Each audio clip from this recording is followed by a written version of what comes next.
Hello everyone and welcome back to my channel where we talk about self-development and transformation and everything in between it takes to become a more healed, more self-aware, grounded version of yourself. Today I'd like to talk about beauty as a currency. Something I've been thinking about a lot lately is how early it starts. Not the insecurity itself but the lesson. The one that nobody sits you down to teach you but you absorb anyway. That how you look determines how you are treated. I can trace it back in my own life as well. The girls who got more attention, the comments, well-meaning or not, about appearance, the way certain things were said or not said, that quietly teaches you very quickly, what was valued. And by the time most of us are adults, we've already internalized it completely. Beauty is currency, and we've been collecting, spending, and worrying about our balance for most of our lives.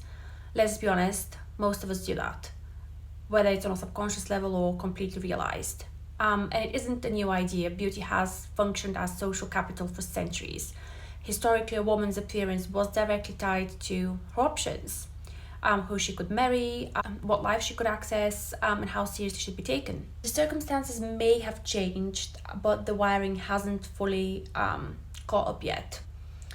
Because even now, even in a world where women are more financially independent, more professionally visible, more powerful than at any point in history, the feeling that your face and your body are still part of the transaction hasn't completely gone away.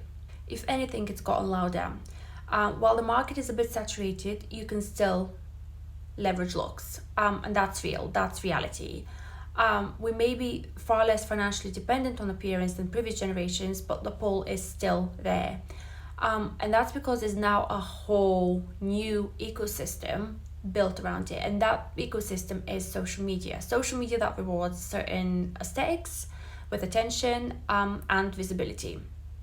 And that's how you monetize on it nowadays anyway. So there are entire industries financially dependent on you believing that you are not quite enough yet.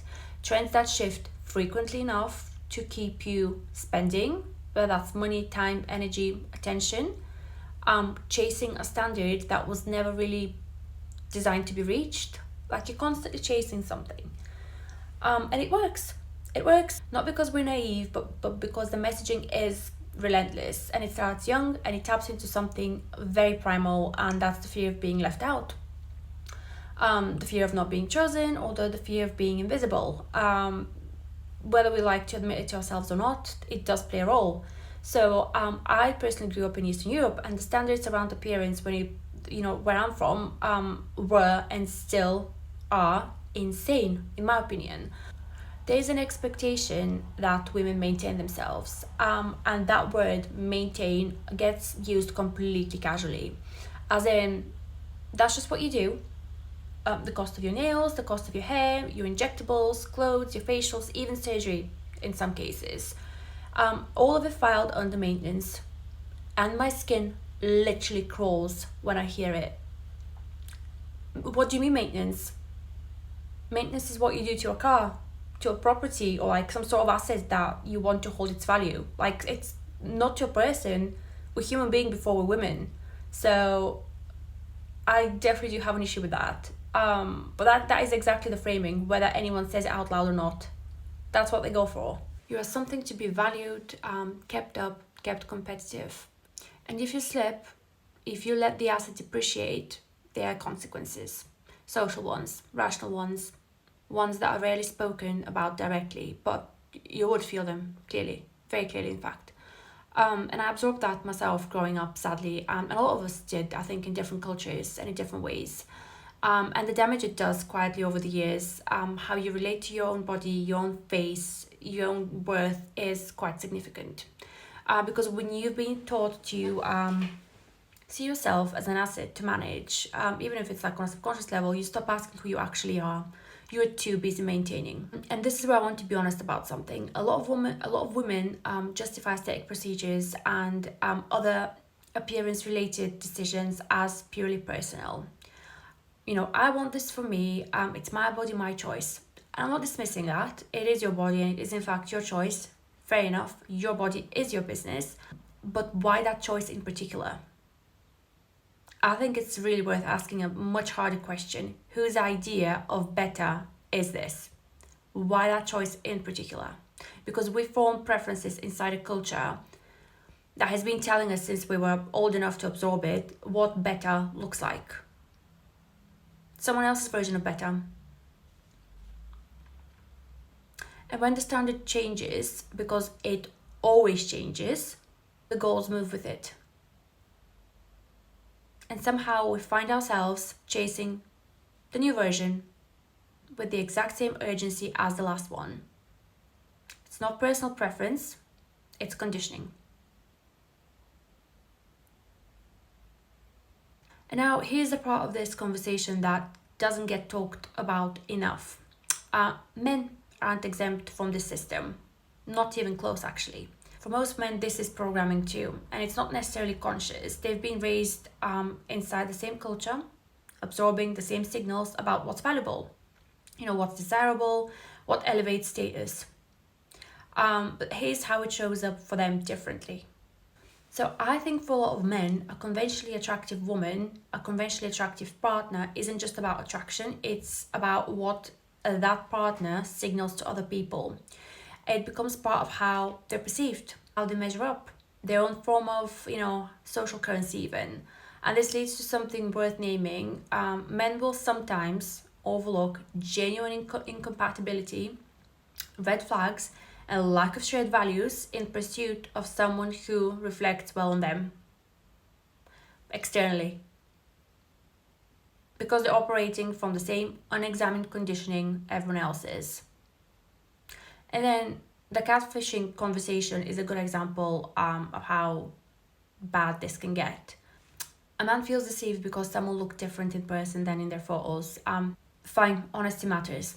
However, women on dates are quietly calculating physical safety, while men are literally upset about cheekbones. Because what is the worst thing that could possibly happen if you're catfished? I'm sorry, you call off the date, you go home, you're fine. Not all men, but enough that it's a pattern worth noticing. And then obviously we've got the more extreme end, which is the red pill corner of the internet. The guys who can't stop talking about women's age. That's not even just conditioning anymore. That's conditioning that's been discovered, weaponized, and now it is being performed for an audience. And it does real damage to the young men consuming it, and to how they end up relating to women and to themselves even. The point is that beauty as currency isn't something women invented or maintain alone. It's a system, and a system would require participation from multiple directions to keep running. It's one of those systems that does that. The deeper problem with beauty as currency is what it does to your relationship with yourself. When your appearance is an asset you're managing, you start to relate to yourself like a product, something to be evaluated, maintained, improved, kept competitive, and that's exhausting in a way that's hard to even articulate, because it never stops. There's no point at which the asset is good enough and you can just exist. It also puts you in a constant state of comparison, which I don't think is actually going to make anyone happy. Not because comparison is always wrong, but because when your worth feels like it's on the line, comparison stops being neutral. It becomes threat assessment. Now, here's what I think is generally shifting, slowly but noticeably.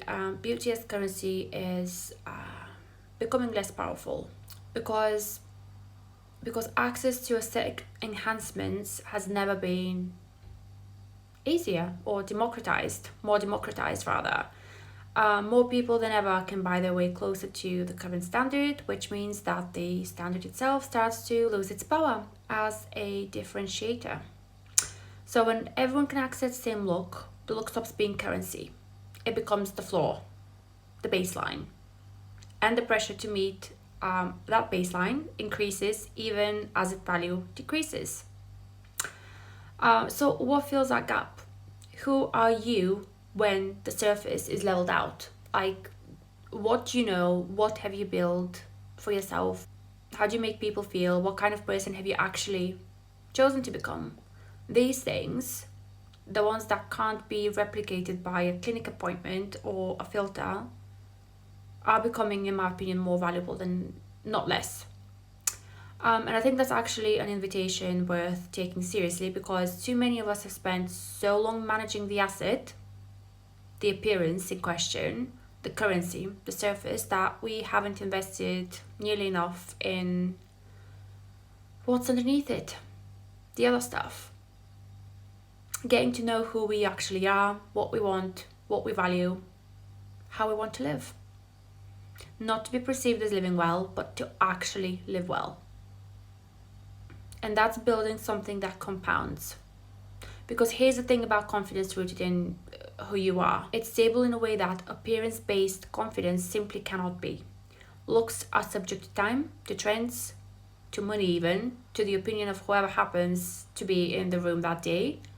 And if you spend long enough chasing an external standard, you start to lose the thread of your own thinking. You become a follower. You outsource your self perception to culture, to trends, to other people's approval, and slowly you stop being able to tell the difference between what you actually think and what you've been told to think. We lose the ability to do any critical thinking, which I think is a huge asset in today's world. So your character, your depth, your sense of self, those aren't going anywhere. And they can't be bought, copied, or trend cycled out of relevance. So I want to leave you with two questions this week. Not to answer quickly, but to actually sit with. The first one is, if your appearance was completely removed from the equation, if nobody could see you, what would you want people to know about you? And the second one is, how much of your actual time and energy is going towards becoming that person? And how much of your time and energy is actually going towards maintaining the look? Because it might be worth allocating some of that time and energy towards becoming the person that you want to be. Because that's the currency that doesn't devalue. Essentially, that's the investment that holds who you really are, being your most authentic self. So yeah, this is it from me for today. Do let me know what you think about this topic in the comments, and obviously how I presented it. And if you do have like a different point of view or anything to add, as usual, as I said, pop that in the comments.